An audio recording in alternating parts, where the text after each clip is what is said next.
BPJS Kesehatan berencana mengubah tingkatan kelas bagi peserta. Secara bertahap, BPJS Kesehatan akan melebur kelas 1, 2, dan 3 menjadi kelas rawat inap standar.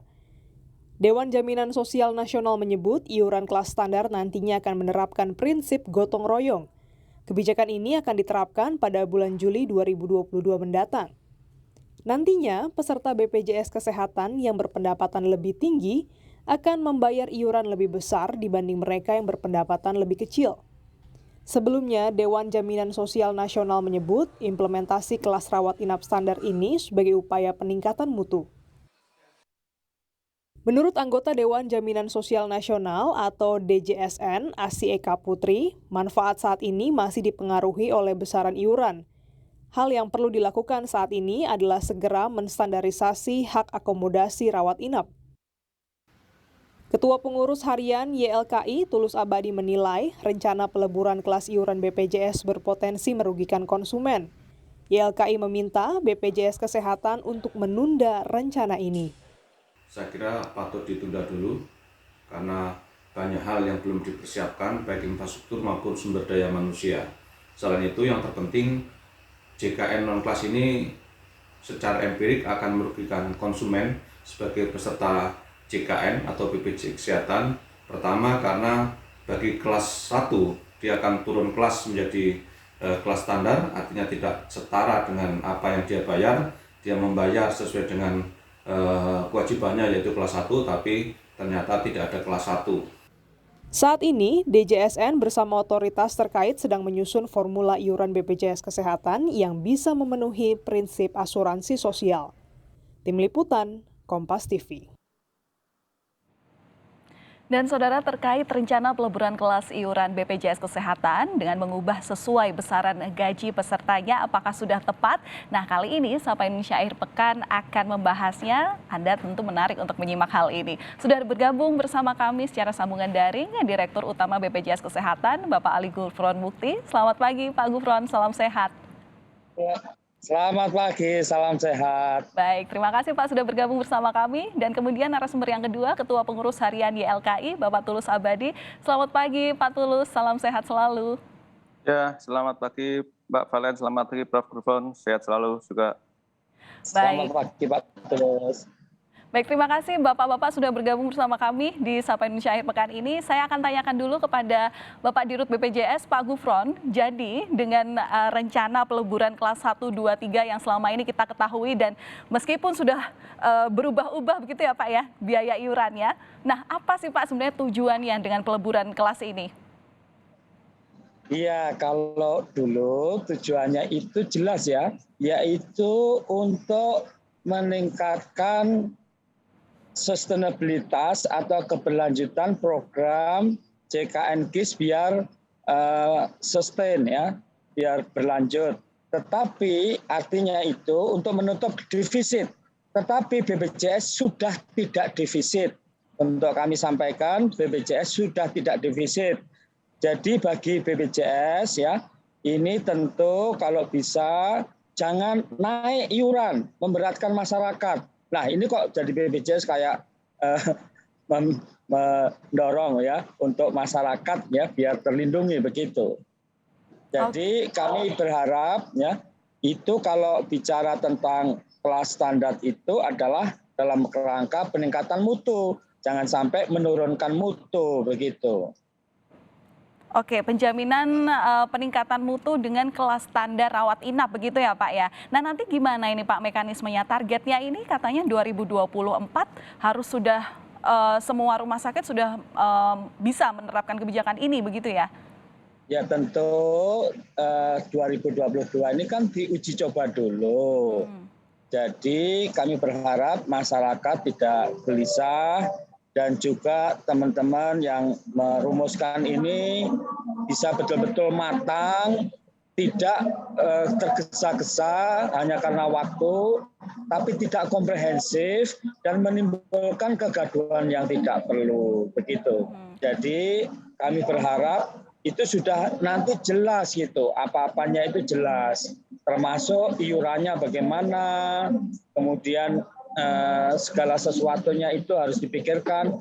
Ini sesuai dengan RDP di DPR baik tanggal 25 Januari 2022 yang mendesak pada Dewan Jaminan Sosial untuk bersama-sama Kementerian Kesehatan, BPJS Kesehatan, dan Asosiasi Rumah Sakit secara kontinu memperjelas kesepakatan definisi kriteria KRIS, mempertimbangkan infrastruktur SDM kesehatan, alat kesehatan yang dimiliki Vaskes, lalu menyusun pentahapan implementasi KRIS dan mitigasi risikonya melalui peta jalan secara rinci. Demikian juga pada RDP tanggal 31 Maret 2022 itu sangat jelas bahwa DPR RI itu mendesak melakukan penyelarasan ya peta jalan, menyepakati definisi kriteria. Jangan sampai esensinya itu justru kemudian tidak kena ya gara-gara terdesak karena waktu begitu. Jadi ini kami kira begitu. Dan DPR RI mendesak untuk peningkatan mutu layanan dan implementasinya didahului uji coba. Gitu. Oke, berarti uji coba akan dilakukan di tahun 2022 sebelum targetnya akan terpenuhi di tahun 2024. Tadi Bapak mengatakan bahwa meskipun saat ini BPJS sudah dijamin tidak defisit sehingga rencana peleburan ini kemudian timbul begitu dan mekanisme iurannya akan disesuaikan dengan gaji pesertanya, ini seperti apa nantinya Pak? Apakah ada rentang gaji tertentu untuk menentukan satu biaya atau seperti apa? Untuk diketahui sekarang ini bagi mereka yang menerima gaji atau upah itu sudah berjalan dengan baik ya, yaitu 5%. 1% diambilkan dari gaji atau upah, 5% diambilkan atau 4% dibayarkan oleh pemberi kerja. Jadi total 5%. Seperti itu. Sehingga harusnya semakin tinggi gaji atau upah itu semakin besar. Tetapi untuk kita ketahui di Indonesia ini diberi maksimum 12 juta. Sehingga mereka yang bergaji 100 juta sama yang bergaji 11 juta itu atau 10 juta itu hampir sama. Gitu. Karena ada batasan maksimum 12 juta tadi. Jadi kalau mau tidak menimbulkan kegaduhan, dirubah saja. Jadi maksimum 12 juta. Nah itu kemudian disesuaikan yang lebih bagus sehingga ada cross subsidi, ada gotong royong, konsep asuransi kesehatan sosial dan ekuitas seperti itu. Ya, sebelum kita kemudian berbicara mengenai apa manfaat yang diterimakan, terutama kan kalau melihat dari jumlah iurannya tentu istilahnya ada perbedaan ya Pak ya, yang gajinya tinggi itu otomatis iurannya lebih banyak, yang gajinya rendah iurannya lebih harusnya sedikit. Ya, begitu. Harusnya, tetapi tidak sekarang ya, sekarang ini hampir sama gitu. Ya, saya akan ke Pak Tulus terlebih dahulu. Pak Tulus, bagaimana melihat kebijakan terkait dengan iuran BPJS terkini yang kemudian akan direncanakan mulai bulan Juli nanti?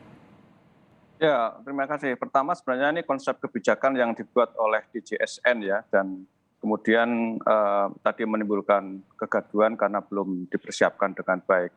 Nah, pertama. Yang kedua, saya melihat secara empirik ini tidak ada urgensinya bagi konsumen untuk diterapkan program ini. Mungkin sekian tahun ke depan mungkin bisa diterapkan, tapi untuk saat ini saya kira tidak ada urgensinya ya.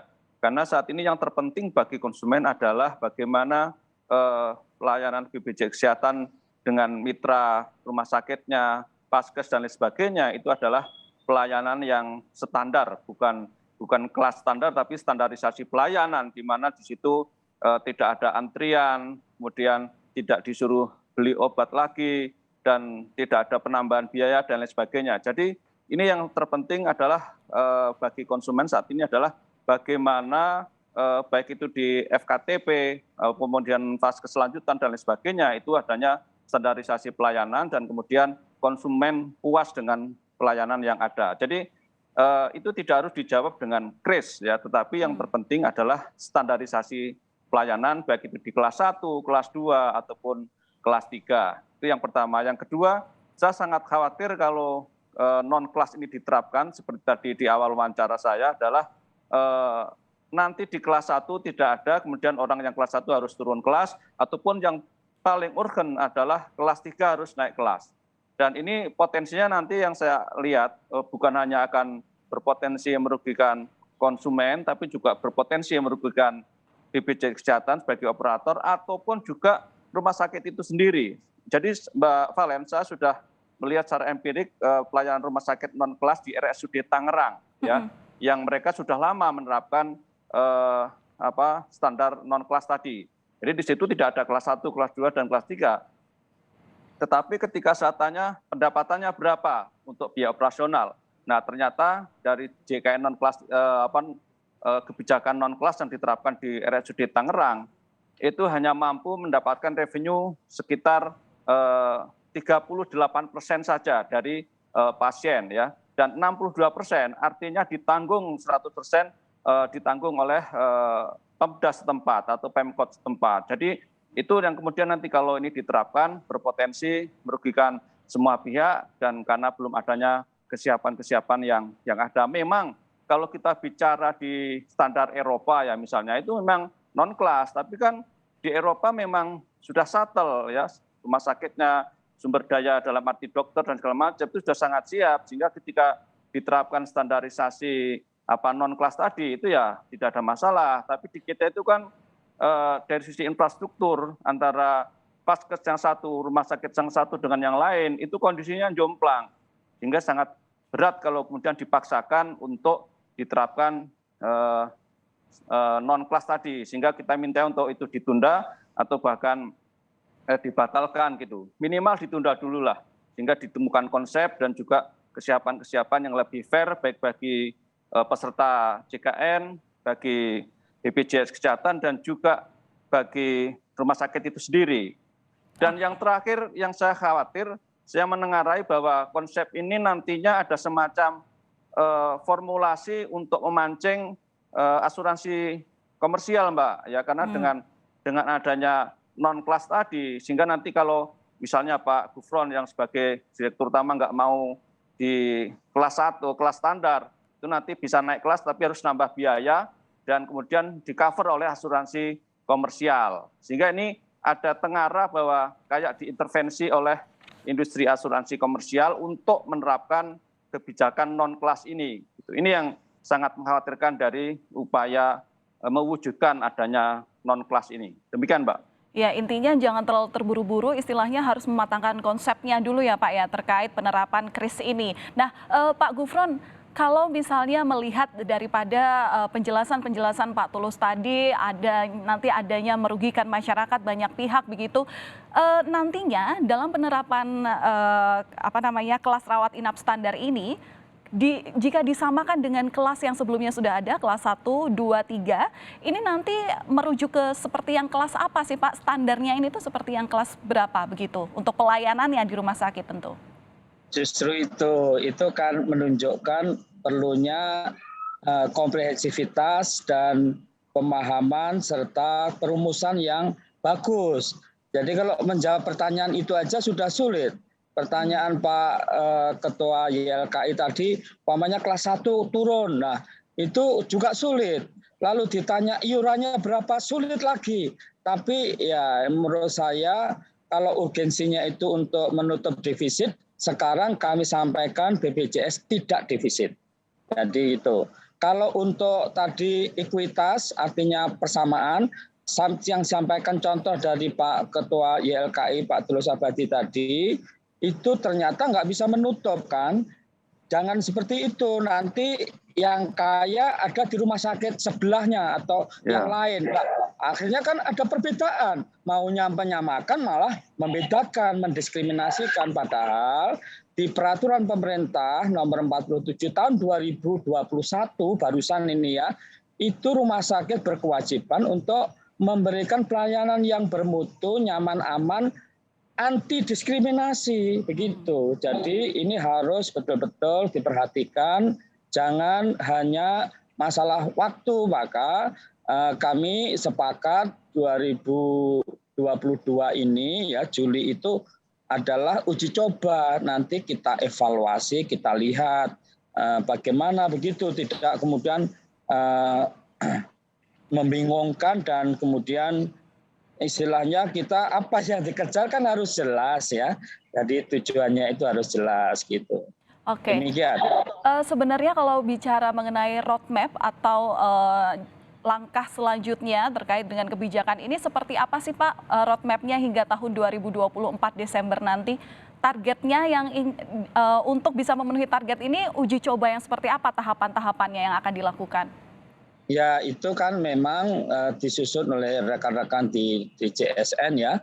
Tetapi yang jelas itu 2022 itu kemudian dimulai uji coba. Kemudian 2023 dimulai untuk secara bertahap itu roadmap-nya seperti itu 2024. Nah itu kemudian diimplementasi yang lebih banyak gitu. Tetapi sekali lagi bagi BPJS ya itu kepinginnya kita fokus sekarang itu pada mutu, peningkatan seperti apa yang dibutuhkan masyarakat. Kalau masyarakat itu ditanya dan kami melakukan penelitian, apakah mereka yang kelas 3 itu ingin naik kelas dengan bayar lebih, itu ternyata tidak. Kebanyakan mereka kepengen tetap di kelas 3. Demikian juga yang kelas 2, kalau ditanya apakah Anda kepengen turun ya, ke kelas 3, oh tidak ya, kebanyakan mereka tetap. Yang kelas 1, apakah Anda turun kepengennya tapi iurannya Anda dikurangi? Enggak, saya iurannya tetap saja tetapi tetap kelas 1. Mayoritas itu jawabannya seperti itu. Nah, tentu kita itu harus berorientasi pada pemangku kepentingan utama, yaitu masyarakat itu seperti di sini ada ketua YLKI, saya kira orientasinya harus ke sana, tidak hanya orientasi dengan diri sendiri. Kalau kemudian kita berkeinginan kerjasama dengan swasta, sekarang bisa.